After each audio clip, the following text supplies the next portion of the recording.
ಗುರುಗಳೇ ನಮಸ್ತೆ, ಎಲ್ಲ ಆರಾಮಿದ್ದೀರಾ ಅಂತ ಭಾವಿಸ್ತೀನಿ. ನಾವೆಲ್ಲ ಸಣ್ಣ ವಯಸ್ಸಲ್ಲಿ ಇದ್ದಾಗ ಬೋಟಿ ತಿಂದೆ ಬೆಳೆದಿರೋದೇನಾರು ಇದೆಯೇನ್ರಿ? ನಿಜವಾಗ್ಲೂ ಸಾಧ್ಯ ಇಲ್ಲ. ಆದ್ರೆ ಇಂಥ ಬೋಟಿಯನ್ನ ತಿಂದಿರಕ್ ಸಾಧ್ಯ ಇಲ್ಲ. ಯಾಕಂದ್ರೆ ಇದು ರಾಗಿಯಿಂದ ಮಾಡಿರುವಂತದ್ದು ಬೋಟಿ. ಇದು ನಾನು ಇದ್ರ ಬಗ್ಗೆ ನಾನೇನು ಮಾತಾಡಲ್ಲ. ನಾನು ತಿಂತೇನೆ. ನಾನು ತಿಂದ್ಮೇಲೆ ನನಗೊಂದಷ್ಟು ಅನ್ಸುತ್ತಲ್ಲ, ಅದನ್ನು ಕೂಡ ಅವ್ರ ಜೊತೆ ಚರ್ಚೆ ಮಾಡ್ತೀನಿ. ನಾನು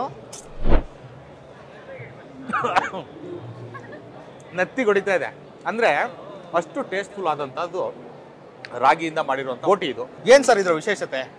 ಇದು ರಾಗಿಯಿಂದ ಮಾಡಿರೋದು ಸರ್, ಪ್ಯೂರ್ ರಾಗಿಯಿಂದ ಮಾಡಿರೋದು. ಇದು ಹೊರಗಡೆ ಎಲ್ಲಿ ಸಿಗಲ್ಲ, ನಮ್ಮ ಪ್ರಾಡಕ್ಟ್ ಅಲ್ಲೇ ಸಿಗೋದು, ಹಾಸನಲ್ಲಿ ಸಿಗುತ್ತೆ ಸರ್. ಇದು ಚೆನ್ನಾಗಿದೆ, ಉಪ್ಪು ಖಾರ ರಾಗಿಯಿಂದ ಮಾಡಿರೋದು, ಆರೋಗ್ಯಕ್ಕೂ ಮತ್ತೆ ತುಂಬಾ ಒಳ್ಳೇದು ಸರ್ ಇದು. ಹಂಗಾಗಿ ಈ ಪ್ರಾಡಕ್ಟ್ ಮಾಡ್ತಾ ಇದೀವಿ ಸರ್.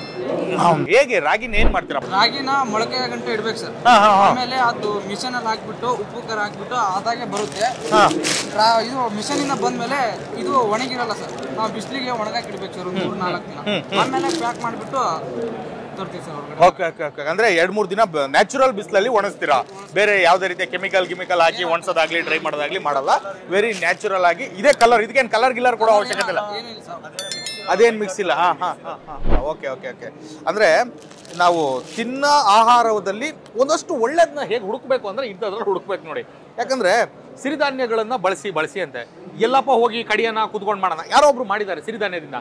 ಸೊ ಅದನ್ನು ಬಳಸೋಣ, ಅದನ್ನು ಬಳಸೋ ಜೊತೆಗೆ ನಮ್ಮ ಹೆಲ್ತನ್ನು ಕೂಡ ಕಾಪಾಡ್ಕೊಳ್ಳೋಣ ಅನ್ನೋದು ಒಂದು ಕಾನ್ಸೆಪ್ಟು. ತುಂಬಾ ಯುನೀಕ್ ಆದಂಥ ಕಾನ್ಸೆಪ್ಟು.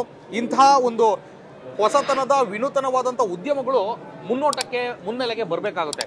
ಅವರ ಬದುಕು, ನಮ್ಮೆಲ್ಲರ ಜೀವನ, ನಮ್ಮೆಲ್ಲರ ದೈಹಿಕ ಆರೋಗ್ಯ ಕೂಡ ಉತ್ತಮವಾಗಿರ್ತಿದೆ ಅಂತೇಳಿ ನನ್ನ ಅನುಭವ. Sir thank you. ಇಂತಹದ್ದೊಂದು ಪ್ರಾಡಕ್ಟ್ನ ಲಾಂಚ್ ಮಾಡಿದ್ಕೆ ನಿಮಗೆ, ನಿಮ್ಮ ಸಂಸ್ಥೆಯ ಮುಖ್ಯಸ್ಥರಿಗೆ, ನಿಮ್ಮ ಸಂಸ್ಥೆಯ ಎಲ್ಲ ಜನರಿಗೂ ಒಂದಷ್ಟು ಜನರಿಗೆ ಉದ್ಯಮ ಕೊಡ್ತೀರಾ, ಒಂದಷ್ಟು ಪ್ರಾಡಕ್ಟ್ಗಳ ಮೂಲಕ ಆರೋಗ್ಯವನ್ನು ಕಾಪಾಡ್ತೀರಾ. ಒಳ್ಳೇದಾಗ್ಲಿ, ಚೆನ್ನಾಗಿದೆ, ತುಂಬಾ ಚೆನ್ನಾಗಿತ್ತು. Thanks for watching. Please like, share and subscribe to our channel for more updates.